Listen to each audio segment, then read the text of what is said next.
Hi there, and welcome to the Market Rag for Tuesday, February 5th, 2008.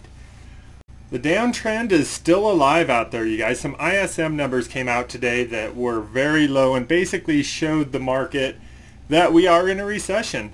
Anyone out there who has a job probably already knew that. The Dow was down 370 points, or almost 3%, which was the best performer if you can possibly put it that way. The S&P was down over 3% as well as the NASDAQ.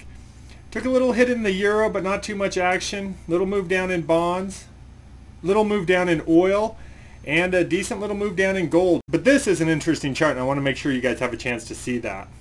Coming down to the sentiment grid here, you can see again pretty ugly moves across the board, with the NASDAQ still kind of leading the way, especially in this bigger picture, but none of these that promising. As we drop down, you'll see oil's dropped quite a hair, especially here in the short term. An interesting one is gold, which kicked up an extreme low signal that we're probably going to play off. The bonds creeped up a little, not much given the big drop in the market. There's one interesting change has taken place. Notice the large caps. They were the biggest hit today. And these numbers have changed pretty dramatically to the red, especially here in the longer term. Don't like it when they start selling off the big companies. That shows not a lot of conviction in anything. And there's your big move down in the S&P today. Again, starting to give back a lot of the big gains we had last week. Starting to look like we're in a position to form even again a lower high versus this last high that was set up. The NASDAQ dropped right down to this little area, and again you'll see we've got 3 points right here. A move below that would be pretty negative for the NASDAQ. The euro took a big move down against this resistance point. I was curious if it was going to break it up, but I guess the market answered that question today.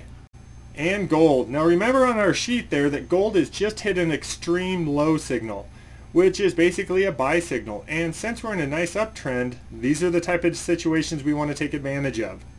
The bond's still chopping under this old resistance area. We'll see if it can get above it or if it wants to move back down to the bottom of the channel. As we come over to the sectors, again, you're going to see a lot of the same action. This was just a bloodbath out there today. Semis were down almost 4%, telecom was down over 4%, energy was down big, financials was another over 4% drop today, and then you had the utilities and consumer discretionary coming in just above 3% drops.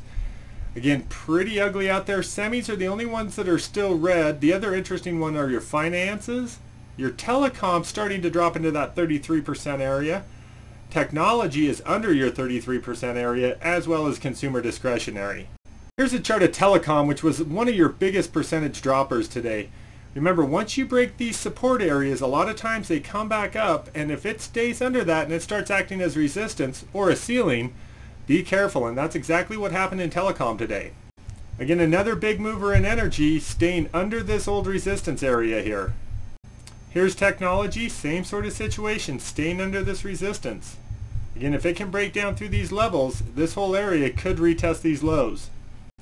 One of your better areas out there, believe it or not, was healthcare. Kind of hung in there pretty good. Still under this resistance point, so not looking bullish on it, but it's not dropping as much as the rest of the market right now. Coming over to the account here, we got stopped out of our CNX long, which, again, in this kind of environment, I'm happy to go to break even, just giving these things a chance, and we gave it a chance and it didn't work out. We did take one new short today. I wish we had a lot of those shorts we had a couple days ago. They got crushed pretty good today, but that's the game of trading right there. We are sitting up nice on this position that we took today, and we actually get to move the stop and shave some of that risk off, as you can see here on the projected risk. But besides that, not too much going on in our portfolio. Kind of summing things up, I was a little nervous about the extreme high sell signals we had going, and those all got washed out of the water today, so we don't have to worry about that. I still am going to leave our market rating at a -2, and our portfolio rating, because we're under those moving average, we're still rated at a 0. I'm kind of expecting the market to take a little break tomorrow, especially after the big dramatic move we had today. Then we get some jobless numbers on Thursday, and I think that'll be the next time the market really kicks into action. I'm going to sit back and see if we can't find a few good short orders to go after to try to hang on to for a while. You guys enjoy the rest of your evening.